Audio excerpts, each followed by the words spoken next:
Bonjour à toutes et à tous. Vous avez été très nombreux à visionner, partager et commenter l'extrait de mon intervention à la table ronde des rencontres socialistes de Blois fin août. Dans cette petite pastille vidéo, je critique durement, et à mon avis à raison, le marché européen de l'électricité. Et il n'est guère étonnant que ce sujet intéresse une audience importante et qu'il vous ait tenu à cœur de réagir, puisque le marché de l'électricité est l'une des causes de l'inflation et du rabotage incessant du pouvoir d'achat des Français, voire dans certains cas dramatiques, de la faillite des petites entreprises qui sont asphyxiées par l'explosion des factures. Et à la lecture de vos commentaires, je vois quand même deux aspects à préciser et à développer. Le premier, c'est évidemment celui du prix. Je dis dans la vidéo qu'en Europe, le prix de l'électricité est indexé sur celui du gaz. En réalité, c'est une facilité de langage, car pour être parfaitement exact, le marché européen fixe le prix en fonction de la dernière centrale électrique allumée pour satisfaire la demande à 100%. Comme vous le savez, dans la majorité des États membres de l'Union européenne, il n'y a pas assez d'installations qui produisent de l'électricité sans avoir à brûler du fioul, du charbon et surtout du gaz. Particulièrement à l'automne et en hiver, pour ajuster l'offre à la demande, il faut recourir à ces centrales qui tournent au combustible fossile et qui émettent des quantités faramineuses de CO2. Et la quasi-totalité du temps, ce sont des centrales au gaz. C'est pour ça que je dis l'électricité est indexée sur le gaz, dont les coûts sont très élevés depuis la sortie du Covid et l'éclatement de la guerre en Ukraine. Il suffit de regarder, en cette soirée du mercredi 6 septembre 2023, le mégawatt-heure, il coûte 182 € en France, 190 en Allemagne, 188 aux Pays-Bas. Le même jour, en 2019, il n'y a pas longtemps, il coûtait 39 € seulement en France, 39 en Allemagne, 39 aux Pays-Bas et un peu plus en Italie, je crois que c'était 56 €. Même à la fourchette haute, nous étions donc à des années-lumière des prix actuels. Et s'il y avait en Europe un mix énergétique comme en France, avec des barrages électriques, beaucoup de nucléaire et un peu de renouvelable, on n'aurait pas ces prix, puisque la France a rarement besoin des centrales à gaz pour équilibrer l'offre et la demande. Mais dans la plupart des pays européens, on ne peut pas satisfaire la demande sans les centrales à gaz, d'où ces prix insensés.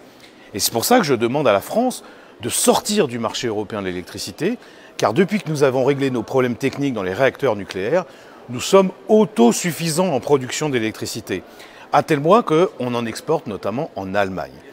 Et quand on regarde les coûts, il n'y a pas photo. Le mégawattheure des barrages, ça coûte environ 20 €. Le mégawattheure nucléaire, entre 50 et 60, et le mégawattheure éolien terrestre, 50 et 60 également, avec une tendance à la baisse. Si la France sortait de ce marché, de l'électricité indexée sur le gaz, qui coûte cher et surtout qui émet plein de CO2, la baisse de la facture serait spectaculaire et massive. D'ailleurs, on a deux exemples de ce que ça pourrait donner. L'exemple, c'est l'Espagne et le Portugal. Et d'ailleurs, vous en parlez dans vos commentaires, qui sont sortis du marché européen.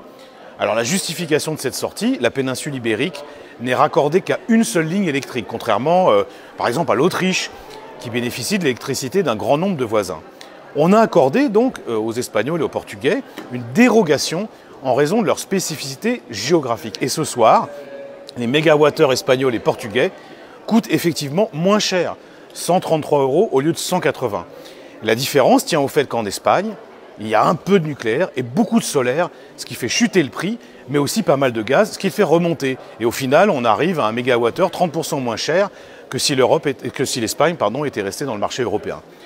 Deuxième chose, parce que vos questions étaient très nombreuses là-dessus, la chronologie de ce désastre.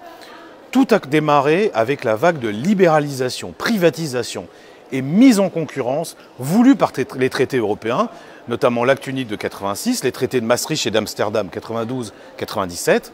Il fallait absolument démanteler les monopoles publics, car le marché était censé donner plus de choix et faire baisser les prix. Vous connaissez cet argumentaire. Et donc les hostilités ont démarré avec une directive de 2003, complétée par plusieurs directives et règlements en 2009, plus communément appelés le paquet énergie.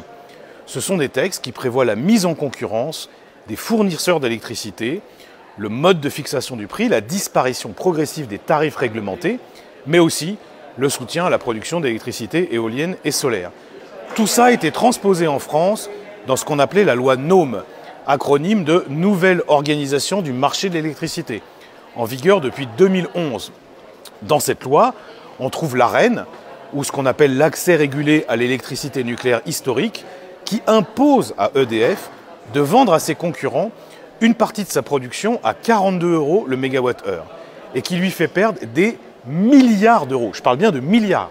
Pire, début 2022, le gouvernement obligeait EDF, qui à ce moment-là souffrait d'une indisponibilité d'une partie de ses réacteurs nucléaires, à acheter 20 000 mégawattheures au prix du marché, plus de 300 €, et à les revendre à ses concurrents quasiment au prix de la reine, c'est-à-dire 46 €. La perte sèche pour EDF, 8 milliards. 8 milliards perdus au nom de la sacro-sainte concurrence libre et non faussée.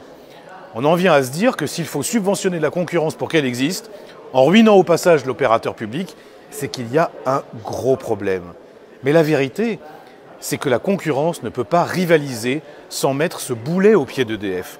Car ce marché n'est pas un marché, c'est un mécanisme de destruction d'EDF au profit des fournisseurs qui ne produisent pas d'électricité, qui se contentent de faire du trading, de l'achat-revente totalement artificiel, lequel, au lieu de faire baisser la facture, la fait complètement exploser. Et que fait le gouvernement?